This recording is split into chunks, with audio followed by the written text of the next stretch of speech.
Hey there, I'm Hande from English for You.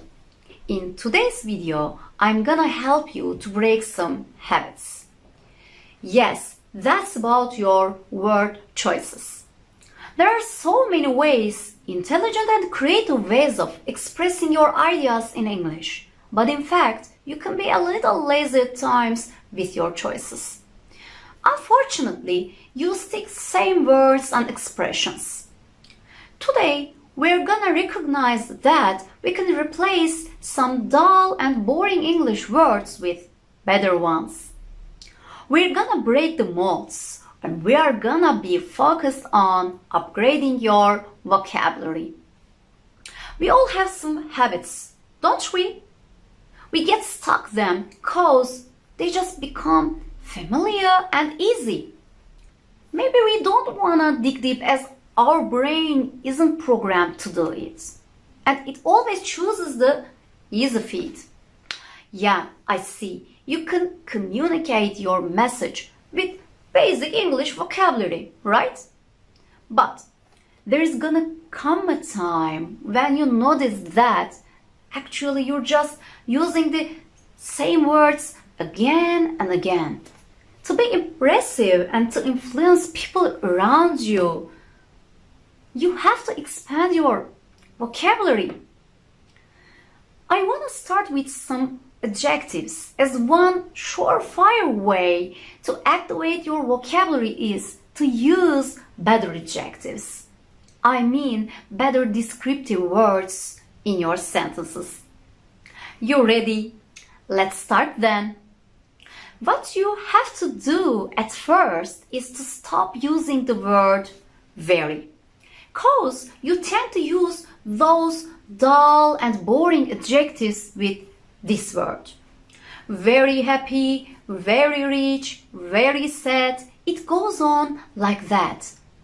Okay then, very happy. Now, there are lots of different and cool ways to express this feeling in English. Why don't you use them? Overjoyed, thrilled, ecstatic, blissful. If we look at some example, we should be able to make it a little clearer. She just learned she's passed the exam. She is very happy. Instead of using very happy here, we can say she's overjoyed. Also, we could say that she's thrilled, especially if she's really happy and excited. We can say she's ecstatic, and that's even stronger. Okay, let's go on with very rich. You can use cashed up instead of very rich. This word is colloquial, and to me, it's cool to use colloquials in your informal conversations, not formal ones. Let's look at the example. If you're a cashed up, why don't you buy that car? Let's look at another alternative. Wealthy. If someone has plenty of money, we can describe him or her as wealthy. I want to use it in an example. I used to dream about becoming wealthy when I was a child. Moreover, you can use zillionaire or loaded instead of very rich. Okay, it's time to talk about very sad. We can be sad in lots of different ways. For instance, if you are abandoned by your girlfriend or boyfriend, you can use heartbroken. Her boyfriend left her and she's heartbroken. Yeah, heartbroken is the perfect adjective for such kind of sadness. Or you can also say he's devastated if this separation was a bit of a shock, surprise. Another choice that you can use instead of very sad is sorrowful. I looked up and saw sorrowful eyes around me. You see, this is another way of expressing sadness. Or if you want to add more meaning in a negative way, you can choose miserable.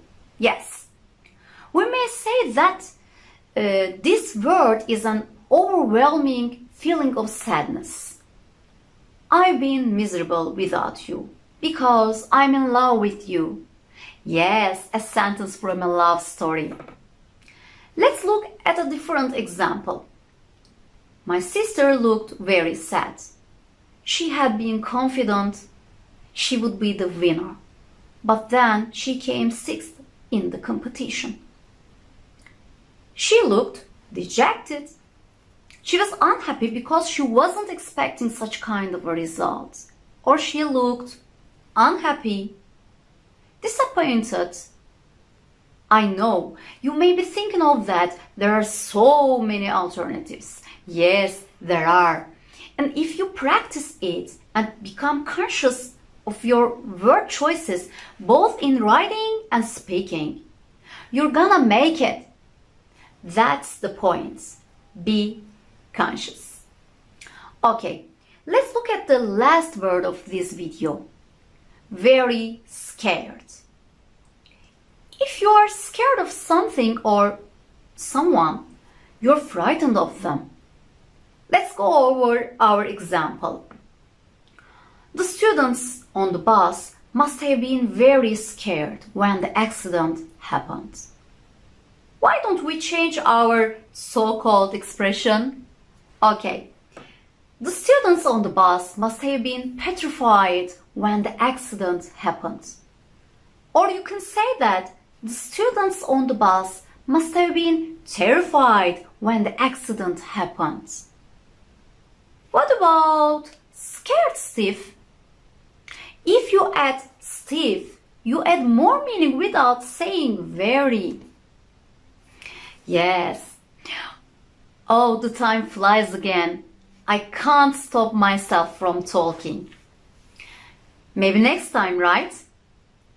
If you want me to go on explaining such kind of usages, please tell me in comments. And please don't forget to practice speaking if you have a speaking partner. You can ask them to listen out very. Every time you use very when you are speaking, ask them to stop you and let you know that you've used very. At that time, please think of or search for a better word to describe that situation. I hope that you liked this video, and if you did, let me know by hitting the like button just down there. Thank you very much. Bye for now.